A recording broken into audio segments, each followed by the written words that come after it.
Indo British advanced pain clinic, నొప్పి మాయం, surgery దూరం. For appointments 9155515563.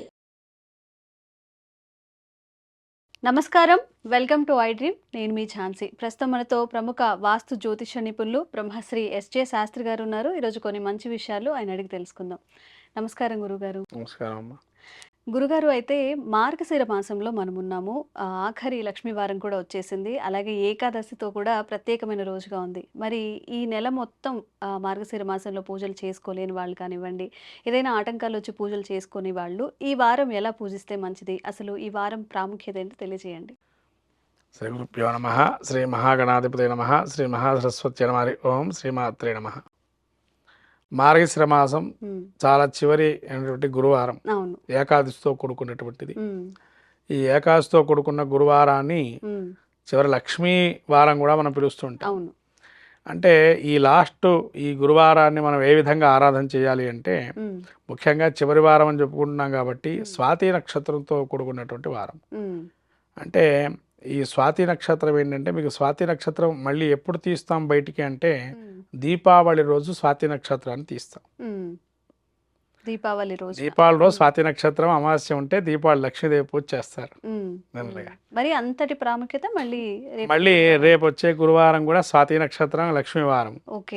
ఈ లక్ష్మీవారం అని పిలుస్తాము. మనం అక్కడ పూజ చేసేటప్పుడు కూడా దీపావళి పూజల్లో దసరాను రాసేటప్పుడు కూడా లక్ష్మీవారం అనేది రాస్తాం. అంటే ఎంత ప్రాముఖ్యమో చూడండి.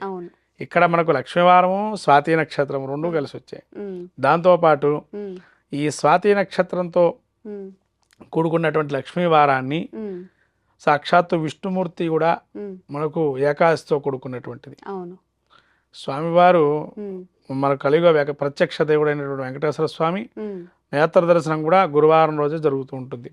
ప్రతి గురువారాన్ని కూడా అట్లానే ప్రతి గురువారం నేత్ర దర్శనం చేస్తున్నారు. కాబట్టి ఇక్కడ స్వాతి నక్షత్రంతో కూడుకున్న ఏకాదశి అంటే స్వామివారి దర్శనం చేసుకోవటం కూడా చాలా విశేషంగా చెప్పబడింది ఈ వారం. దాంతోపాటు స్వాతి నక్షత్రం ఏంటంటే, మనకు స్వాతి నక్షత్రం సింహలగ్నంలో ఉద్భవించింది అమ్మవారు అని చెప్పి అంటూ ఉంటాం. దీపావళి రోజున అర్ధరాత్రి సమయం దాదాపు. ఇప్పుడు స్వాతి నక్షత్రం ఉంది కాబట్టి ఈ స్వాతి నక్షత్రంతో గురువారంతో కూడుకున్నటువంటి వారాన్ని మనం అందరు ఉపవాసం చేస్తుంటూ ఉంటారు ప్రతినిత్యం. ఇప్పుడు మార్గశిర మాసంలో ఉపవాసం చేస్తూ లక్ష్మీ వ్రతాలు చేస్తుంటారు. కాబట్టి ఈ చివరి వారానికి కూడా ప్రత్యేకంగా స్వస్తిక ఆకారం తీసి అమ్మవారి ముందర ఫోటో ముందర స్వస్తిక ఆకారం వేసి దీపారాధన, ఒకటి పసుపుతో దీపారాధన, ఒకటి కుంకుమ వర్ణంతో దీపారాధన. అంటే ఒత్తుల్ని పసుపుతో ఒక వర్తు, ఒకటి కుంకుమతో ఒక ఒత్తు చేసి దీపారాధన, నెయ్యి దీపారాధన చేయాలి. ప్రాముఖ్యం అంటే నెయ్యి దీపారాధనకి ప్రాముఖ్యం లక్ష్మీదేవిది. నెయ్యి దీపారాధన చేయొచ్చు. తర్వాత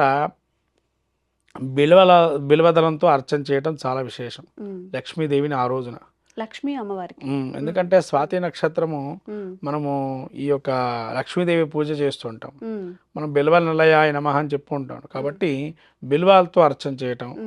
అట్లానే మనకు ఇంకా విశేషంగా చెప్పాలంటే లక్ష్మీ అమ్మవారి అనుగ్రహం పొందటానికి బిల్వదళాలతో పాటు ఇంకా అమ్మవారికి మనకు శ్రీం అనే ఒక అక్షరం ఏదైతే ఉంటుందో ఆ అక్షరాన్ని తదేకంగా మనకి ఎంతసేపు అయితే అంతసేపు రాయగలిగితే అంతసేపు అన్నిసార్లు రాసి దానికి మళ్ళీ స్వస్తికి బొట్టు పెట్టి అమ్మవారి యొక్క హుండీలో మీ కోరిక చెప్పి వేయటం కూడా చాలా విశేషం. అంటే ఒక పేపర్ మీద ఎంతసేపు ఎన్ని మనం రాయగలిగితే సంఖ్య పెట్టుకోవచ్చు. 108 కావచ్చు.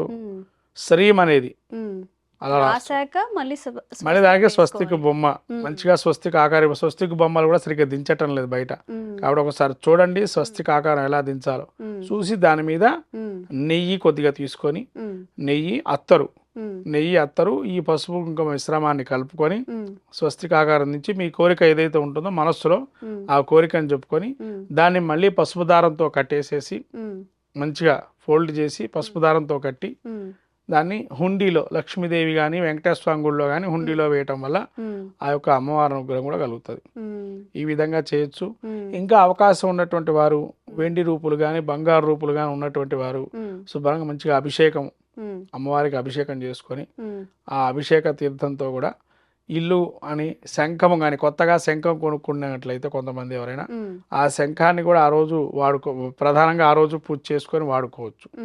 ఎందుకంటే శంఖం శాంతికి శుభ్రతకి చాలా సూచిక. ఉమ్, శంఖంలో తీర్థం పోస్తే అది అన్ని రకాల దోషాలు పరిహారం అవుతాయి. ఉమ్, ఇక్కడ శంఖ తీర్థం అంటే చాలా ముఖ్యమైనది. ఉమ్, అంటే శంఖుతో కూడా మనం పూజ చేసుకొని అది తీర్థం తీసుకోవచ్చు. ఉమ్, తర్వాత గోమతి చక్రాలు, ఉమ్, తర్వాత గవ్వలు, ఉమ్, మనకు ఏమన్నా నరఘోష దృష్టి దోషాలు ఉన్నాయి అనుకున్నట్లయితే ఎవరైనా కానీ ఆ రోజున గురువారం రోజున ఉమ్, నిమ్మకాయని తీసుకొని అమ్మవారి దగ్గర పెట్టి మనం గల్లాపెట్టలో వేసుకోవటం, ఉమ్, లేదా మనకు అలమారి ఉంటే అలమారీలో పెట్టుకోవటం. పెట్టుకోవడం, బీరువాలు అలా పీరువాలు కూడా పెట్టడం వల్ల ఏముంటుందంటే ఉమ్, మనకు ఉండేటువంటి నెగిటివ్ ఎనర్జీ అనేది పోయి పాజిటివ్ ఎనర్జీ ఉంటుంది. ఉమ్, ఆ నిమ్మకాయ లోపల ఎంబటే ఇదైంది అనుకోండి ఉమ్, అంటే మన మీద నెగిటివ్ ఎనర్జీ ఉంది అని. ఉన్నట్టు. ఉమ్, కాబట్టి ఉమ్, ఆ విధంగా ఈ గురువారం చాలా ఉపయోగపడుతుంది లక్ష్మీదేవి అనుగ్రహానికి. ఉమ్, ఈ విధంగా చేస్తే కనుక ఉమ్, ఆ లక్ష్మి అనుగ్రహం కలుగుతుంది.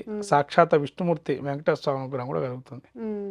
ఆ రోజు ప్రత్యేకంగా చేయాల్సిన దాన ధర్మాలు కానీ మీరు చెప్పినట్టు అభిషేకాలు కానీ ప్రత్యేకమైన పూజలు ఏమైనా ఉన్నాయా? అంటే స్త్రీ సూక్తంతో అభిషేకం చేయటం మంచిది ఉమ్, అమ్మవారికి. ఉమ్, తర్వాత లక్ష్మీ స్తవం కానీ, ఉమ్, తర్వాత లక్ష్మీ అష్టోత్తరం కానీ, మహాలక్ష్మి అష్టకం కానీ ఆ, ఇవి చదువుకోవటం. అంటే ఒక క్రమం పెట్టుకోండి, ఉమ్, పారాయణ క్రమంలాగా ఉమ్, ఒక క్రమం ఒక సంఖ్య పెట్టుకోండి. ఆ సంఖ్య అయ్యేదాకా చేస్తూనే ఉండాలి. ఉమ్, ఇప్పుడు 21 సార్లనో 41 సార్లనో 54 సార్లనో ఉమ్, 108 సార్లనో పెట్టుకోవటం వల్ల ఉమ్, అమ్మవారి యొక్క అనుగ్రహం పరిపూర్ణంగా ఉంటుంది. ఉమ్, ఉమ్, సంఖ్యాక్రమంగా చేస్తే ఉమ్. ఖచ్చితంగా ఫలితం ఉంటుంది. మ్మ్. చాలా మంచి విషయాలు తెలియజేశారు గురుగారు. ఎందుకంటే అందరి లైఫ్లో కావాల్సింది ఫైనాన్షియల్గా ప్రశాంతంగా ఉండాలి, లైఫ్లో డెవలప్మెంట్ కావాలి అనుకుంటారు. నిజంగా ఈ వీడియో చాలా ఉపయోగపడుతుంది. ధన్యవాదాలు గురుగారు.